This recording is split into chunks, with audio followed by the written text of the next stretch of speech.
What's up, everybody? Welcome back to Gem Mint Collectibles. We're here with another Omnibus comic book haul for yesterday, March 10th. Didn't get a chance to do the video yesterday, so here we are today. It was actually a huge haul. I purchased everything from InStockTrades.com, and I'll tell you my little tips and tricks as well, right? So, off top, all these books are going to be 42 to 50% off. As soon as you hit 50 bucks, you get free shipping. And if you place an order, your next orders for the week or whatever, you get an additional 2% off. So what I did was I bought Absolute Wildcats by itself. It was like 62 bucks, free shipping, bam. Then I placed this order for the Infinity Gauntlet box set and got it for an additional 2% off, free shipping. And once you reach like a certain weight, you can upgrade to FedEx shipping. And I wanted them to ship this by itself, so that's why I did this order separately. And then I still have my 2% discount, so then I just put all the other books in one order. And I just did it media mail. I already talked about this book box set, and I gave it its own unboxing video, so we don't really need to talk about that now. But we got a good mix of omnibus, oversized hardcovers, and an absolute edition. So let's talk about what's in the haul. First up, we got the Daredevil by Mark Waid Omnibus Volume 2. This was the only cover option. There was no variant. It's kind of a lame cover, to be honest. But this collects Daredevil 28 through 36. Then you have, from the 2011 series, Indestructible Hulk 9 and 10, Daredevil 1 through 18 from the 2014 run, a 0.1 and a 15.1. So I already opened these up and stretched out the spines and everything and took a look at them.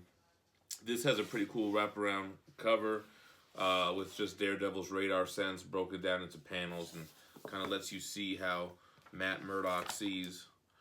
I have not read any of the Mark Waid stuff yet. I have both volumes now, so it'd be a good time to just kind of binge through both of them. But this is some artwork here.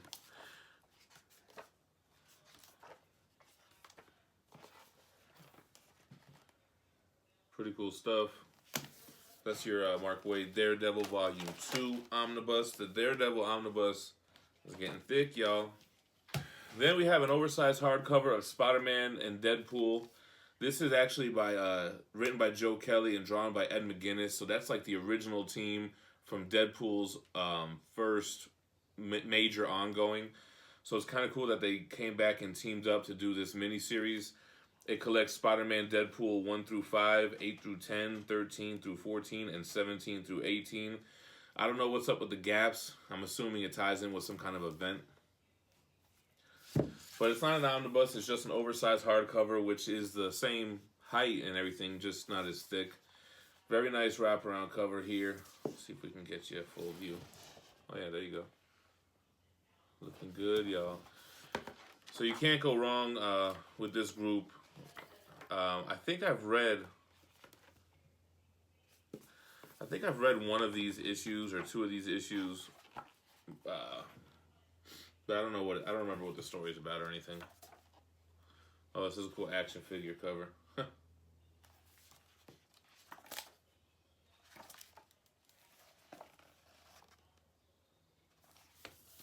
I don't really ever hear anything about this run. Just kind of a fun little mini series. For some reason, I thought this was collected in the one of the mini busts, but I looked it up and I don't think it was, unless I missed something. Speaking of the Deadpool mini bus, this is an omnibus, a mini bus, because it collects a bunch of Deadpool mini series. This is volume 0. I don't know why it's labeled that. It's really the third Deadpool mini bus, and it collects this Suicide Kings 1 through 5, Deadpool Wade Wilson's War 1 through 4, Deadpool Pulp 1 through 4, Amazing Spider-Man Annual 38, Deadpool Annual 1, Incredible Hulk's Annual 1, and Fear itself, Deadpool 1 through 3. Maybe somebody could highlight or comment why it's called Volume 0. Cool front cover. Same thing on the spine there. I read a lot of the mini-series from the other minibus, but I don't think I've read any of these ones. When I get a Deadpool itch, I'll jump into them.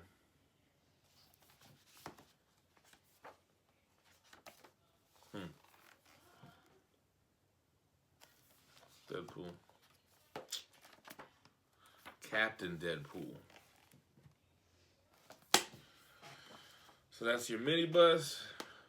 All right, next up is another oversized hardcover. This is the Moon Knight by Bendis. This collects issues 1 through 12 from the 2011 run. Now, this book gets a lot of hate. A lot of people feel Bendis didn't know the character and just wrote him however he wanted to. Me, I don't know much about Moon Knight, Mark Spector.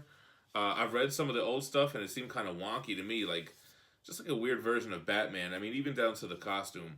But I want to get to know more about Moon Knight. Bendis is a great writer, so I figured, shit, let me see how Bendis wrote Moon Knight. You know what I mean?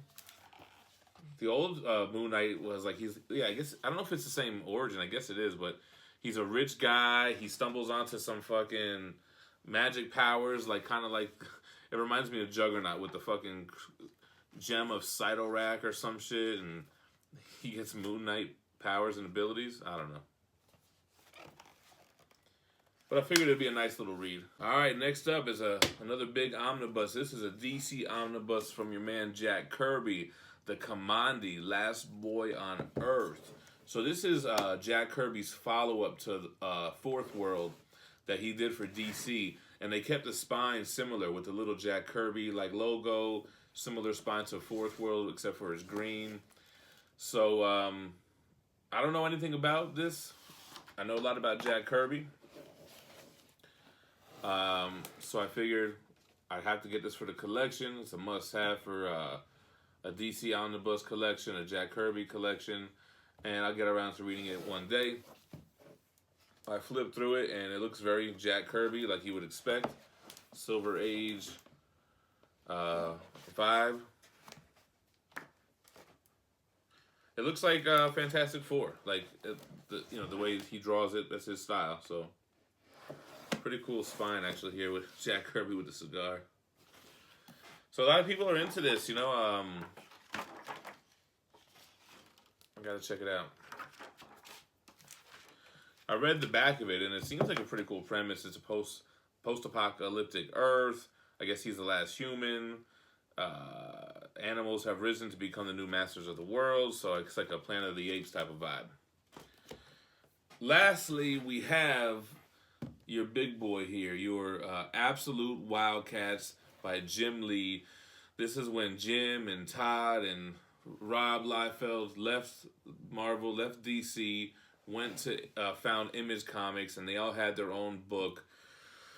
Todd McFarlane had Spawn, Jim Lee had Wildcats, Rob Liefeld had Youngbloods, and I think these are all artists that left to do their own books, to write and draw their own books. So the artwork is great. I don't know anything about the story. I'm sure it's not the best story, but you're really getting into this for the artwork. But I never read Wildcats growing up. I was always into Spawn. I always felt like Wildcats and Youngbloods were like kind of rip-off versions of X-Men and all that kind of stuff. So I never really read them, but I'm interested to go back and read them. I think I know this. I think his name is Grifter, this guy. But huge, oversized art by Jim Lee. I'm already sold. So it's got, this is a huge format.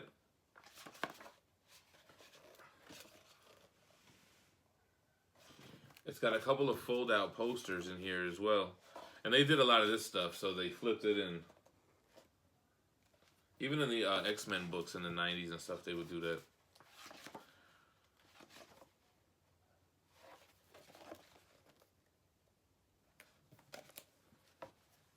It's a great looking book, though, man. Like I said, you're really in it for the artwork.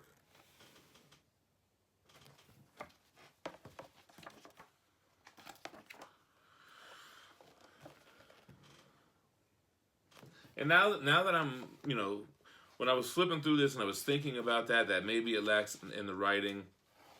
And it makes sense that Jim Lee went back to DC. Jim Lee probably figured, like, this is a hell of a lot of work. Maybe he knew that he needed a writer, so he could just wanted to focus on drawing. So here's like a fold-out poster.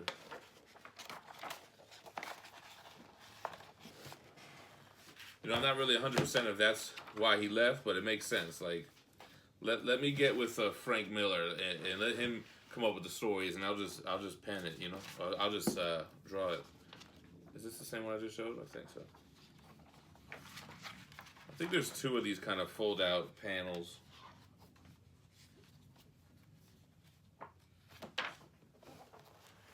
Anyway, very X-Men looking.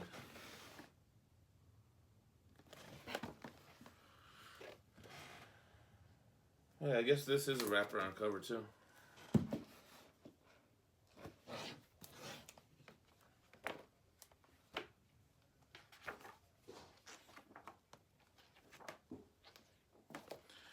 Anyway, if you're a fan of early Image comics, if you're a fan of Jim Lee, then this might be a book for you. I'm glad that I got it. I definitely plan to check it out one day. So that completes my comic book omnibus haul from March 10th. Damn, this was a big ass haul. I think this was obviously the biggest haul of the year. I know next week we have Irredeemable Volume 5 coming out, and a Justice League Bronze Age Volume 2. So I'll pick those up. Then the following week has Avengers by Stan Lee Volume 3 coming out. So that's going to be one that I'm looking forward to jumping on. Right now I'm just still trying to knock out reading X-Men Avengers Onslaught Omnibus. Trying to watch Jessica Jones Season 2 so I can get through that. I've been taking notes on each episode so me and Manimal can do a review on that. Kind of like how we did a Black Panther review. That's it. We're going to be doing a live show tonight as well, where we just kind of knock some beers back and just talk about whatever. No really set theme. We're going to see if we have more fun doing it this way, and same with you guys.